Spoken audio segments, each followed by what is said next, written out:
بسم الله الرحمن الرحيم الحمد لله والصلاة والسلام على رسول الله وعلى آله وصحبه وسلم أما بعد أخي أبو عطية حفظك الله. The other thing I wanted to ask you about was this issue of petitions.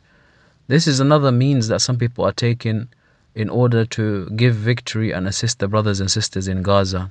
So what's the ruling concerning petitions? Barakallah fik. The petitions, they are perhaps of less use than the two previous ones.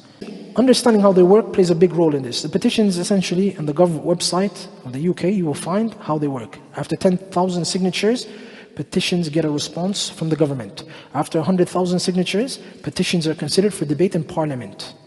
They're considered for debate in Parliament. So what it is in essence is, once I get these 100,000, then it's considered. So if they consider and they say, you know what, let's discuss this issue. Let's discuss stopping the oppression in Palestine. Let's discuss it. Let's discuss stopping the airstrikes. Okay. Them discussing it, it does not mean that any change will occur from it, one. In addition to that, what it does is, you are, by signing these petitions, you are leaving the affair in the hands of humans to make a decision concerning a matter of your deen, which is al-hukm bighayri ma anzal Allah, judging by other than that which Allah Azza wa Jal has legislated. In Islam, we believe that absolute judgment is for Allah subhanahu wa ta'ala and His Messenger. No one else has a right to make something halal or haram.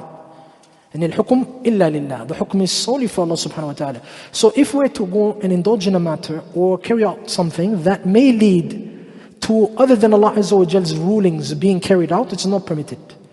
Now the matter of darura, this can be discussed, the issue of darura and so on. Lakin the reality is, like I mentioned last time, these petitions are nothing more than a pacifier. You're being soothed with it. Akhi Abu Atiyah Hafizakallah. In all fairness, there are petitions which have had a positive result. It's brought about change. Even if the chances are small, why can't we take this chance? A lot of lives have been lost.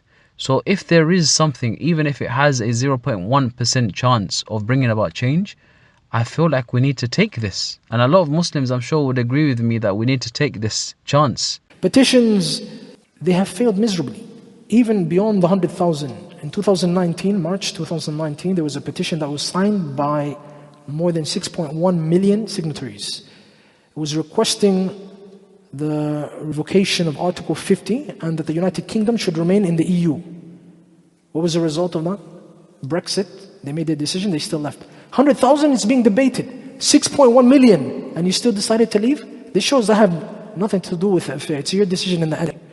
So, if we're talking about a matter that, if you were to do it 100%, that there would occur a change, that's different. But will this happen? If 100 million were to sign, and a change is going to happen, definitely.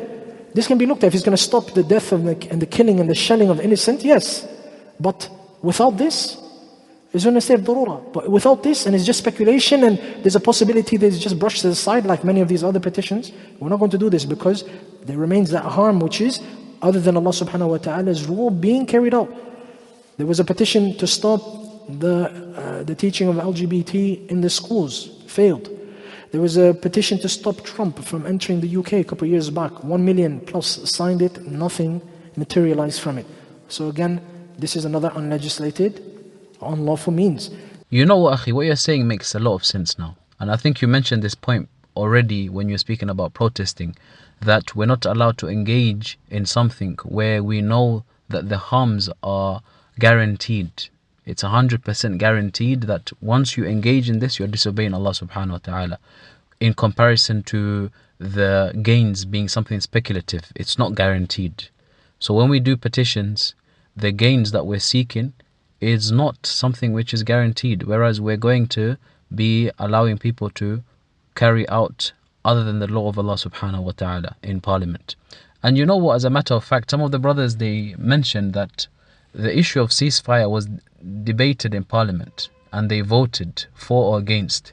290 of them voted against the ceasefire and only 125 voted for it. And this was in the British Parliament. So these are stats that you're dealing with against a ceasefire. Even a ceasefire they don't want. Subhanallah. So be realistic. You're going to do a petition This is where your petition is going to go. ها؟ لا تضيع وقتك. Don't waste your time, Allah.